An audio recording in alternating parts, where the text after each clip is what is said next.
আসসালামু আলাইকুম প্রিয় ভিউয়ার্স, এই জায়গাটা হচ্ছে আপনার শীতলক্ষা নদী, গাজীপুর জেলা, কাপাসী উপজেলা। সন্তানদের নিয়ে স্পিড বোর্ডে শীতলক্ষা নদীতে ভ্রমণ করতেছি, দেখেন। আর এই যে এই পাশটা হচ্ছে ময়মনসিংহ জেলা, বৃহত্তর ময়মনসিংহ, আপনার গফরগাঁও উপজেলা, গফরগাঁও। এটা তিনটি জেলার নদীর মোহনা, এই জায়গাটা মোহনা বলে, তিন নদীর মোহনা। এই যে এই পাশটা হয়েছে কাপাসী উপজেলা, টোকিনওয়ান, টোকের বাজার। এই টোকের বাজার হচ্ছে এটা, এই যে বিখ্যাত গরু দুধের চা, মলাইয়ের জন্য বিখ্যাত, মলাই চা বলে। আর এই যে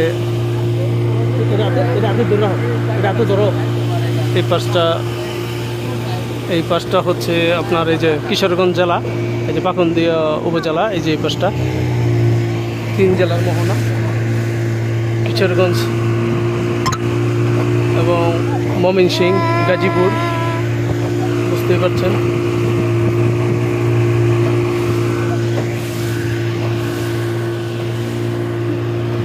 দূরে রাখো।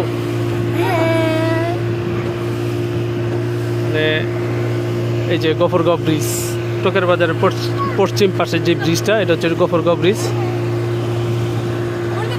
শীতলক্ষা নদী, স্পিড বোর্ডে ভ্রমণ।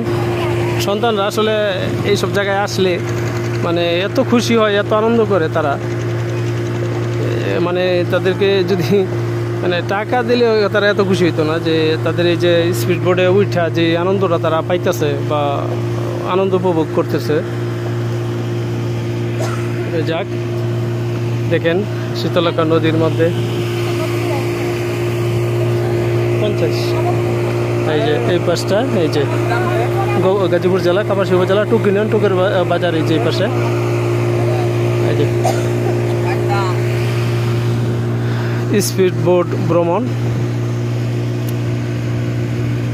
এই যে এই পাশটা ময়মনসিংহ জেলা, বৃহত্তর গফরগাঁও উপজেলা। এটা গফরগাঁও ব্রিজ, শীতলক্ষা নদীর উপরে, টোকের বাজারের পশ্চিম পাশে। মানে এই কচুরি পানাগুলি আসতেছে, যার কারণে পরিবেশটা আসলে নষ্ট হয়ে যাইতেছে। যদি কচুরি পানাগুলি না থাকতো, নদীর পানিটা কিন্তু পরিষ্কার থাকতো, আরও ভালো লাগতো।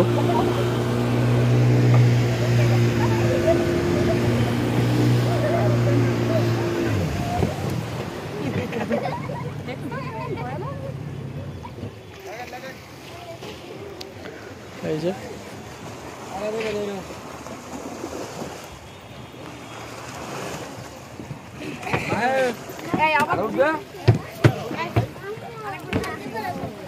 দেখেন স্পিড বোট আসে ভিড়ছে, পানির যে ঢেউ।